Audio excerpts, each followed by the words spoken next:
সিলেটের যুবক, বাংলাদেশের বিজয়ের পতাকা, শাহজালালের এই জন্মভূমি, এই মাতৃভূমি সিলেট, শাহজালালের এই পুণ্যভূমি, এখান থেকেই বাতিলের পতন হয়েছে, হকের পতাকা উঠছে। ও যুবক, আবার রেডি হয়ে যাও, কোন ডান নাই বাম নাই, ওলামায়ে কেরাম আমাদের যেদিকে দেখুন ডাক দিবে, সিলেটের থেকে আবার হকের পতাকা নিয়ে যুবকেরা ময়দানে নামার জন্য তৈরি আছো কিনা বলো? নারায়ে তাকবীর!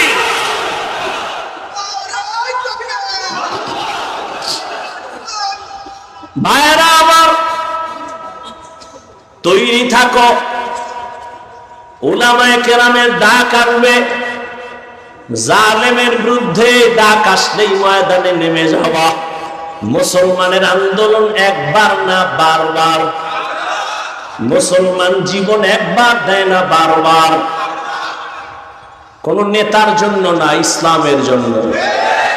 কি? ইসলামের জন্য। আল্লাহ বুঝার তৌফিক দান করে। اليوم نختم على أفواههم وتكلمنا أيديهم وتشهد أرجلهم بما كانوا يكسبون دستگویاد منچونی دزدیدام لبگوید منچونی بوسیدام چشمگوید چیدام غمزهرم গোশগুয়াদ চিদাম সমরুল কালাম। হাত কথা বলতে পারে না, এটাই বাস্তব। কিন্তু আমার রব যখন আদেশ দিবেন, সাথে সাথে হাত কথা বলা শুরু করবে। দুনিয়ার মানুষ যেটা বলে অসম্ভব, হবে না, আমার রব বলেন এটা সম্ভব, এটা হবে। এ পাওয়ার কার? এই বিশ্বাস যদি আমার দেশের টুপিওয়ালারা সবাই রাখেন, তাহলে কোনদিন ওলিয়া উলিয়ার বিরুদ্ধে কথা বলবে না। আমাদের সমাজে তো এখন ওলিয়া উলিয়ার বিরোধিতাও চলছে।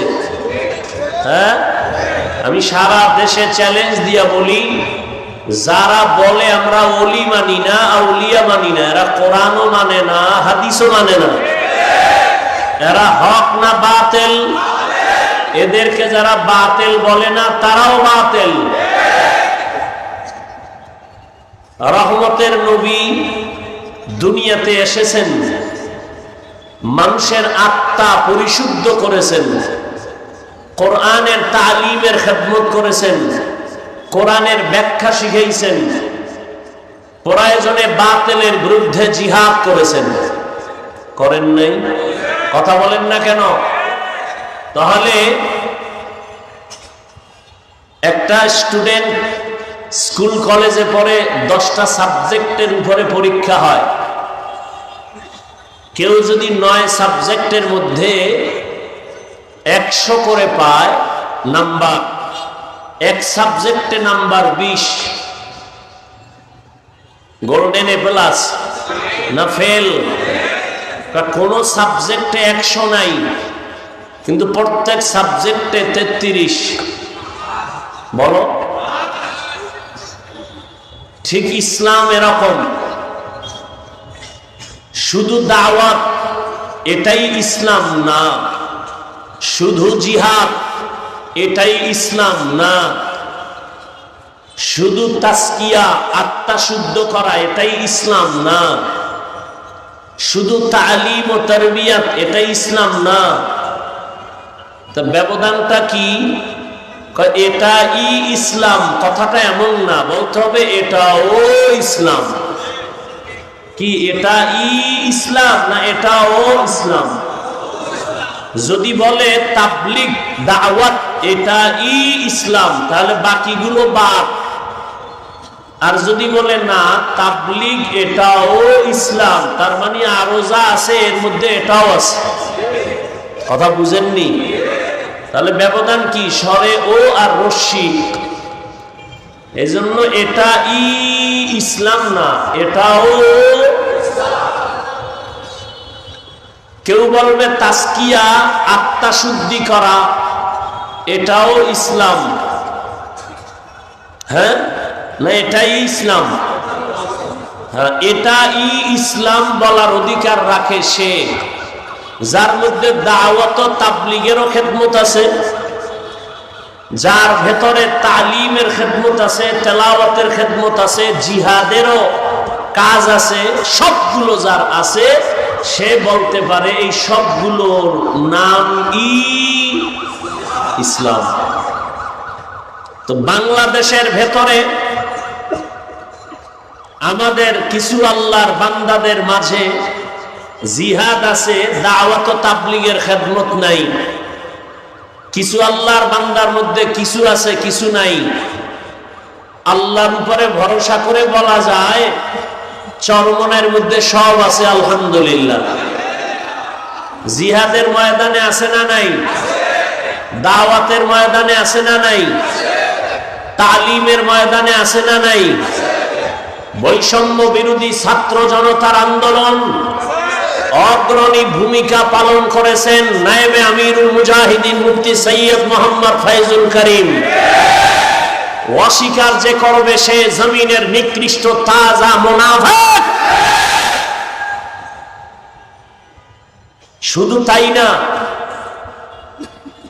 এর সাথে দেশের উলামায়ে কেরাম, ছাত্র সব ময়দানে অবতীর্ণ হয়েছেন, প্রমাণ করে দিয়েছেন ছাত্র জনতা, তোলাবা, উলামা ময়দানে আসার দ্বারা বিজয়ের চাঁদ উদিত হয়েছিল। কথা ঠিক? এ উলামায়ে কেরাম এ জাতিকে ব্যবহার করে কোনো স্বার্থ চায় না, এ কারণে আন্দোলন করছেন। বলে নাই আমগো ক্ষমতায় বসাও, উপদেষ্টারা নেমে যাও, বলছেন? কিন্তু বলছেন কি, জুলুম করলে আবার আন্দোলন হবে, জালেমকে কোনো ছাড় দেওয়া যাবে না। যুবকরা ভয় পাও, যুবকের ভয় পাওয়ার তো কিছু নাই। আবার কাফনের কাপড় হাতে নাও, যুবক তোমার রক্ত সঠিক পথে ব্যয় করো, চান্দাবাজার ধান্দাবাজের পেছনে ব্যয় করিও না। তুমি যার পেছনে ঘুরে দাড়ি কাটছো, নামাজ ছাড়ছো, যার পেছনে ঘুরে এরা সব চান্দাবাজার ধান্দাবাজ। এই চান্দাবাজার ধান্দাবাজি বাদ দিয়া একমাত্র তোমার কলিজার বন্ধু উলামায়ে কেরাম, তাদের পেছনে সময় লাগাও। এই জাতিকে নিয়ে উলামায়ে কেরাম যেই পরিমাণ ভাবেন, এই ভাবনাটা কেউ ভাবে না। সবাই নিজের চেয়ার নিয়ে ভাবেন, দল নিয়ে ভাবেন, উলামায়ে কেরাম গোটা উম্মত নিয়ে ভাবেন, জাতি নিয়ে ভাবেন। খুব সতর্ক, সাবধান। এক সুন্দরী মেয়ে, কি সুন্দরী রূপসী চেহারাওয়ালি মেয়ে রাস্তা দিয়ে যাচ্ছে, এক যুবক তাকে ইফটিজিং করতেছে।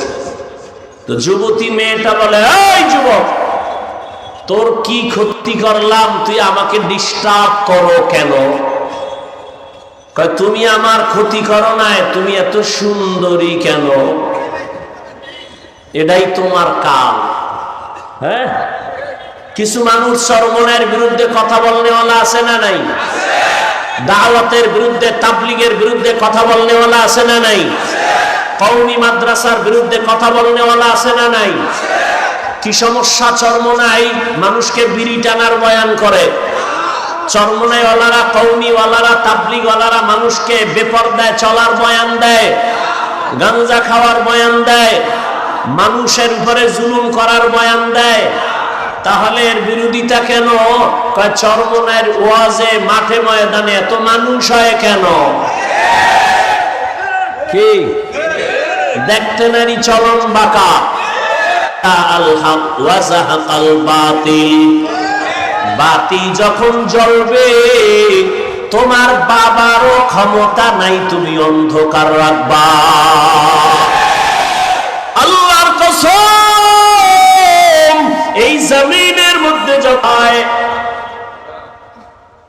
টাকার পেছনে দৌড়ায় না, ক্ষমতার জন্য এরা লালায়িত না।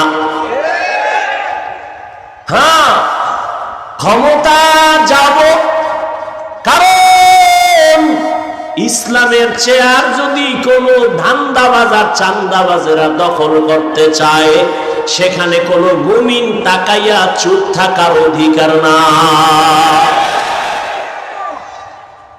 শাহজালাল আপনাদের কলিজা কি?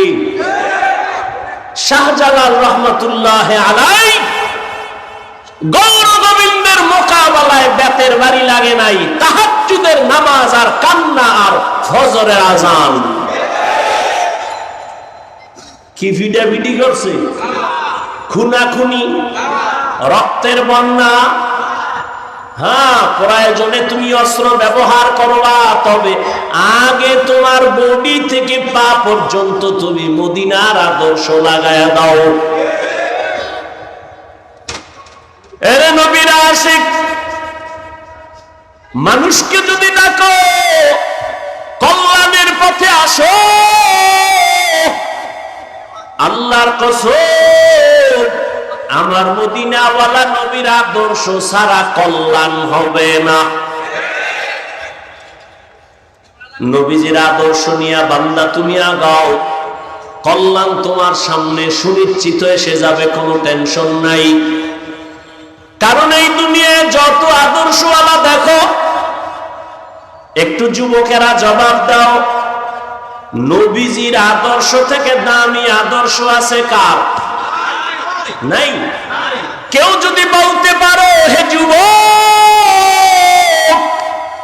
শেখ মুজিবুর রহমান সাহেবের আদর্শ নবীর থেকে ভালো, তাহলে আমি হাফিজুর রহমান বললাম, আমি নবীরটা বাদ দিয়া শেখ বলতে পারবানি? ওরে জিয়াউর রহমান কেন, শেখ মুজিব কেন? বর্তমানে তোমরা গণতন্ত্র লইয়া যে মরো, আব্রাহাম লিঙ্কনের গণতন্ত্র, এই আব্রাহাম লিঙ্কনের গণতন্ত্রের জন্য পাগল, কয় জীবন দিব গণতন্ত্র জিন্দা রাখার জন্য, মরে যাব, কয় মরলে কি হবে, কয় শহীদ। গণতন্ত্রের জন্য মরলে শহীদ? হ্যাঁ, ভালো করে বুঝো, এই গণতন্ত্র কি শান্তি দিতে পারছে? পারে নাই, বরং দলের মানুষের দলওয়ালারা মাইরা ফালায়। ঠিক নি? ওই যে বলছি চান্দাবাজ আর ধান্দাবাজ, স্বার্থে আঘাত লাগলেই দল থেকে নাম কাটে না, কল্লা কাটে। দুনিয়াতে আব্রাহাম লিঙ্কনের আদর্শ, মাও সেতুনের আদর্শ, দেমাগ ঠিক আছে, মদ খাইয়েই কয় গোটা দেশের মালিক এখন আমি। বউ কয় ঘরে তো চাল নাই, এটা তো বোতলের দোষ। আর আমার নবীর পবিত্র আদর্শ কেন পাক? কয় আমার নবী নিজেই পাক। কেমন? আমার নবীর 63 বছর হায়াতে বলেও একটা মিথ্যা কথা বলেন নাই। কেমন মায়ার নবী আমার, রহমতের নবী, জীবনে কোনদিন কাউকে একটা গালি দেন নাই। রহমতের নবী হাজারো গালি শুনছেন, কোন গালির জবাবও নবী দেন নাই। আমার মায়ার নবী কেমন মায়ার আদর্শের নবী, জীবনে দুটো চোখ দিয়া তাকাইয়া গরম চোখে কাউকে দেখেন নাই। এমন মায়ার নবীর আদর্শ ১৫০০ বছর ধরে সিলেটের আলিয়া মাঠে নবীর আদর্শ মানার কারণে এই বিশাল প্যান্ডেলে পুলিশ ছাড়াই নিয়ন্ত্রণ বড় সম্ভব। हकीकत से तू दुनिया बेखबर है, दुनिया की नुमाइश पर नजर है। नमी गुयम के आज दुनिया जुदा बाश, बहर कारे के बाशी बा खुदावाश। रहमतेर नबीर आदर्श केमन सुंदर, আঙ্গুলের নখগুলো কেমনে কাটবা সেখানে নবীর আদর্শ আসেনি? মাথার চুলগুলো কেমনে রাখবা কেমনে কাটবা নবীর আদর্শ আসেনি? দুনিয়াতে যত আদর্শওয়ালা দেখো, কারো আদর্শের মধ্যে নখ কাটার নিয়ম নাই। রহমতের নবীর আদর্শ এত সুন্দর, ব্যক্তি জীবন থেকে রাষ্ট্র কেমনে চালাইবা সেখানেও নবীর আদর্শ আছে না নাই? রহমতের নবী কি রাষ্ট্র চালান নাই? আবু বকর সিদ্দিক রাষ্ট্র চালান নাই? আল্লাহ বলেন আমার আদালতে দাঁড়াইয়া হিসাব দেওয়ার ভয় যারা গুনাহ থেকে নিজেকে বাঁচায় রাখবে এদের দ্বারা কিয়ামতে আমি জান্নাত দিব। আর মাকাম জুজবা হাকাচি জে মাখাজ ইনসোজা ফজলে উআ মস্তে দরজুলা জাহা। এই সিলেটের যুবকেরা, আওয়ামী লীগে গিয়ে যদি দাড়ি কাটার সুযোগ থাকে, বিএনপিতে গিয়েও থাকে, আবার কোন ইসলামী দলে ঢুকেও যদি দাড়ি কাটার সুযোগ থাকে, তা আওয়ামী লীগ বিএনপি আর তোমার ইসলাম তো সুরতে একই হয়ে গেল। তা ইসলামটা কি আওয়ামী লীগের মতো? ইসলামটা কি বিএনপির মতো?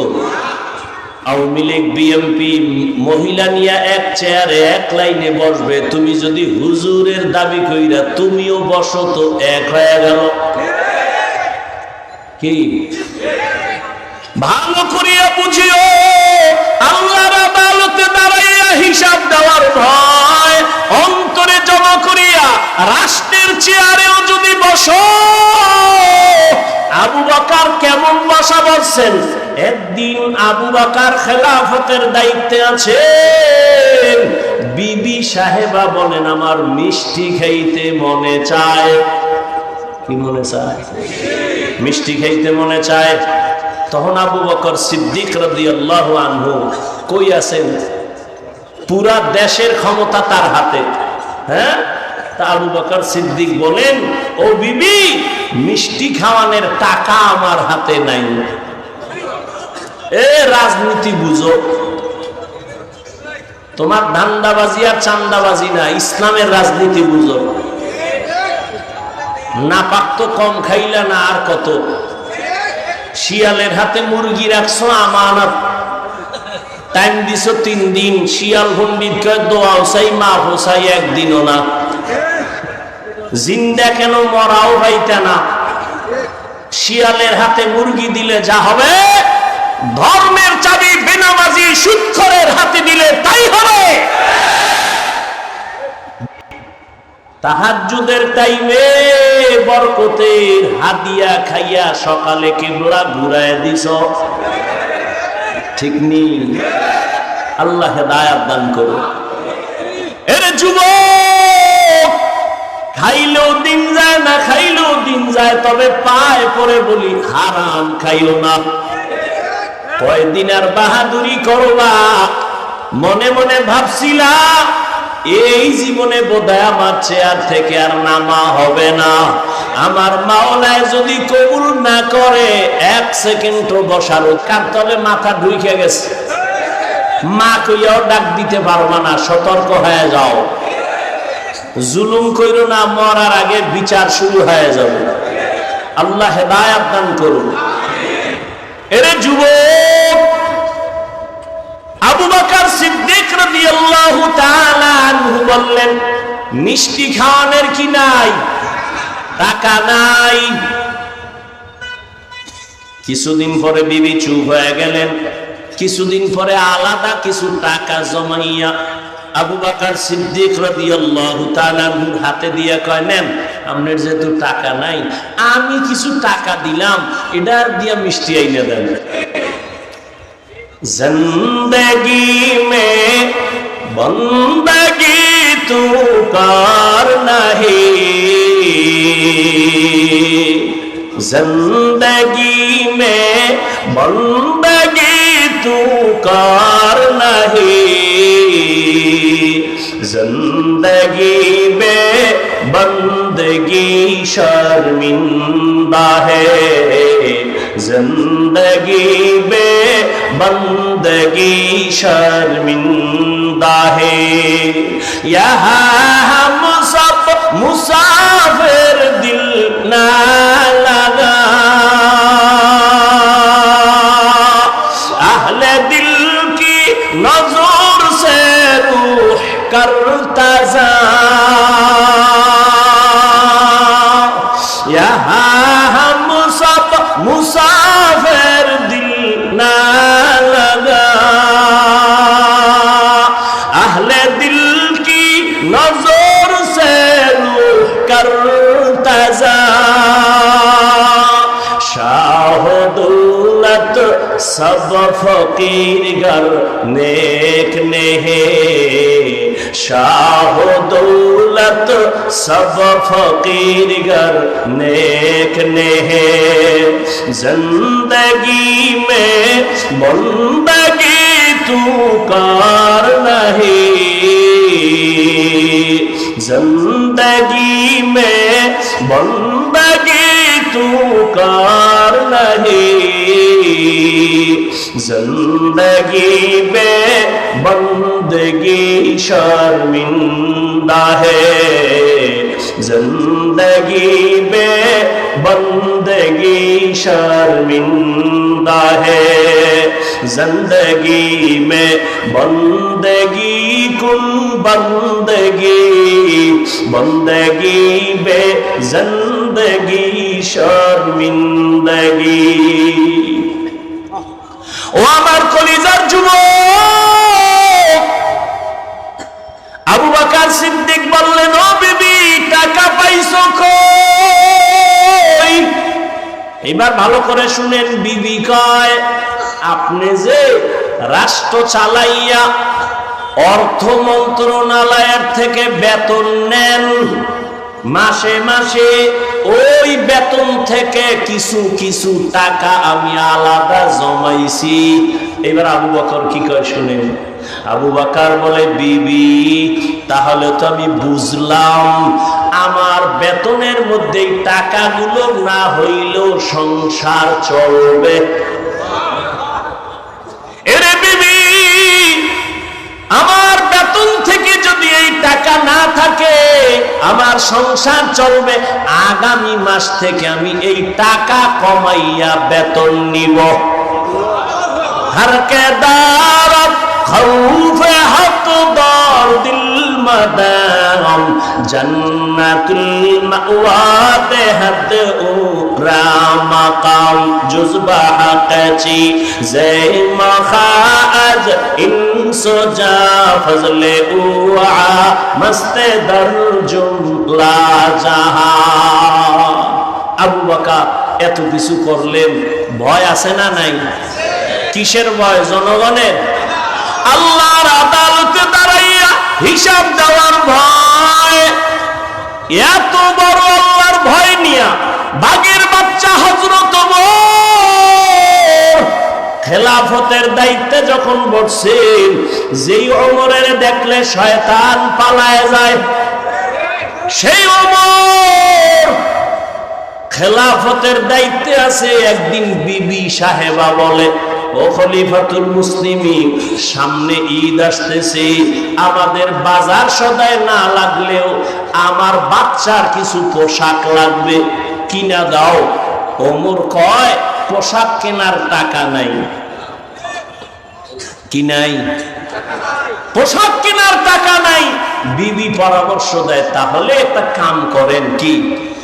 অর্থ মন্ত্রণালয়ে চিঠি লেখেন, আপনি তো অর্ডার দিলেই হবে, আগামী 1 মাসের অগ্রিম বেতন যেন দিয়া দেয়। বুঝেন বুঝেন কি? আগামী 1 মাসের অগ্রিম বেতনটা যেন দেয়। হযরত ওমর বিবির কথা শুইনা অর্থ মন্ত্রণালয়ের দায়িত্বে নিয়োজিত আবু উবায়দা ইবনুল জাররাহ রাদিয়াল্লাহু আনহু তাকে চিঠি লিখলেন, এই আবু উবায়দা, আমার আগামী মাসের 1 মাসের বেতন অগ্রিম দাও। বাহক চিঠি নিয়ে চলে গেলেন। আবু উবায়দা চিঠি দেখে কান্না শুরু করছে। আবু উবায়দা কান্না করে কইরা তিনি একটা চিঠি লিখলেন উল্টা, খলিফাতুল মুসলিমিন আমার চিঠির জবাব দেন। বাহক ওই চিঠি নিয়ে ওমরের দরবারে আবার দাঁড়ায় গেল। খলিফাতুল মুসলিমিন হযরত ওমর চিঠি হাতের মধ্যে নিয়ে দেখে আবু উবায়দা চিঠির মধ্যে দুইটা প্রশ্ন করেছে। কয়টা?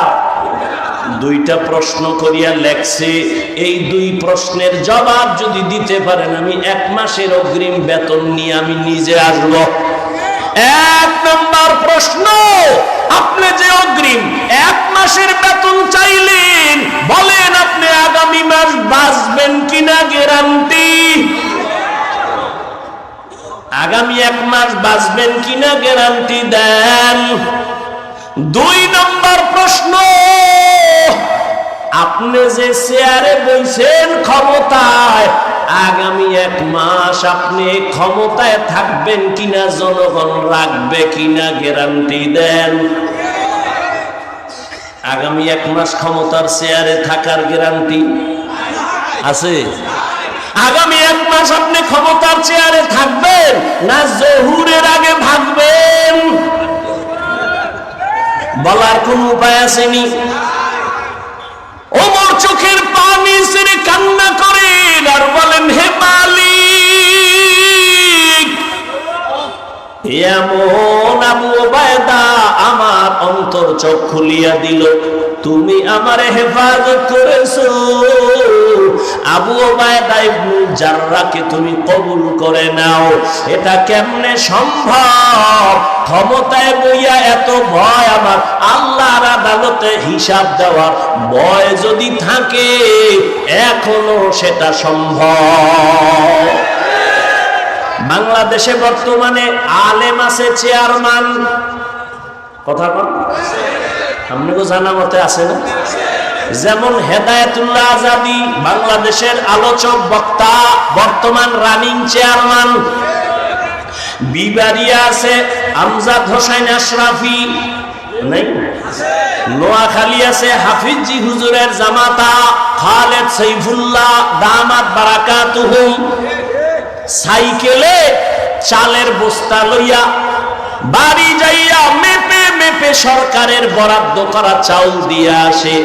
আলেম ওলামারা জনগণের দায়িত্ব যদি নেয়, আলেম টুপিওয়ালা পাগড়িওয়ালা তসবিওয়ালা যদি জনগণের দায়িত্ব নেয়, কিছু হবে না হবে জানি না, তবে চুরি হবে না, দুর্নীতি হবে না। সিলেটের যুবক